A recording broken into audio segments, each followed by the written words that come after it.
Dahil umano sa away sa lupa, patay ang isang mag-asawa matapos pagbabarli ng kanilang nakaalitang lalaki sa Caloocan. Ayon naman sa suspect na presidente ng Homeowners Association, hindi niya binaril ang biktima at hindi raw siya nang agaw ng lupa. May unang balita si EJ Gomez. Dugo ang nakahandusay ang 45 taong gulang na lalaki at 50 taong gulang na asawa niya sa Barangay 167 Liano, Caloocan nang data ng mga otoridad hapon nitong linggo. Ayon sa pulisya, pinagbabarilang dalawa ng isang lalaking nakaaway nila dahil sa lupa.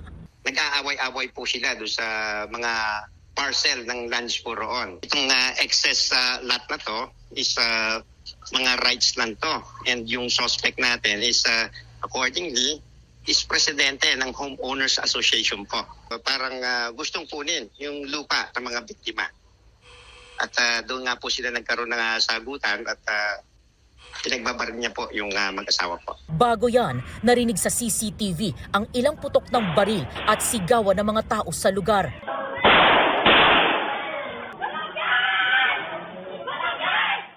Ilang saglit pa, kitang naglalakad ang gunman, hawak ang ginamit na baril. May kasama siyang 2 babae at isang lalaki habang palayo sa crime scene. Ayon sa anak ng mga biktima, lasing umano ang gunman at siya raw ay nanugod at nagsimula ng away sa kanilang lugar. Ilang beses din daw nagbanta ang sospek sa pamilya ng mga biktima. Nagbitaw po siya ng salitang, tama yan, bantayan niyo yung mga lote niyo, baka mawala. Doon na po nagsimula yung sagutan nila ng mother ko. Inulit-ulit niya po yung pagpapuputok sa magulang ko. Naitumba niya na yung tatay ko eh. Pinagpuputokan din po kasi yung mother ko. Apakahayop po kasi ng ginawa niya. Hindi na po makatawin. Pagkademonyo na po. Sinubukan pa raw awatin ng isa sa mga nakasaksing kapitbahay ang pagtatalo bago mangyari ang malapitang pamamaril. Pero hindi po nakinig yung gunman. Ang ginawa po niya, kinuha po niya yung barel, tapos tinutok niya po agad sa leeg ng aking tiyuhin. Yung babaeng tinamaan po dito sa kakabilang right ng dibdib. Ngayon, tumayo pa po yung biktima, binaril pa po ulit. Pinagtulungang buhati ng mga biktima.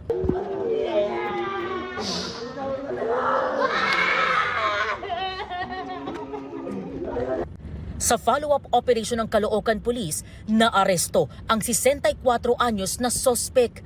Na-recover sa kanya ang 45 caliber pistol at ginamit na motorsiklo sa pagtakas. Ayon sa sospek, kasama niya ang kanyang sekretary, kapatid na lalaki at asawa niya ng maganapang krimen.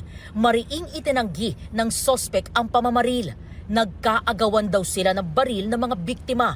Hindi rin daw siya lasing at wala rin umano siyang inaagaw na lupa sa mga biktima. Hindi ko inagaw yun dahil ako ang presidente nila. Sila itong benta ng rights. Yung tao nga nahablot yung baril sa bewang ko, nagagawa kaming ganun.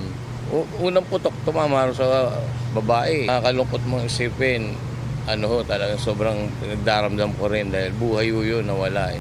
Sa custodial facility ng Caloocan Police nakadetain ang sospek na nakaharap sa reklamong 2 counts of murder. Ito ang unang balita. EJ Gomez, GMA News.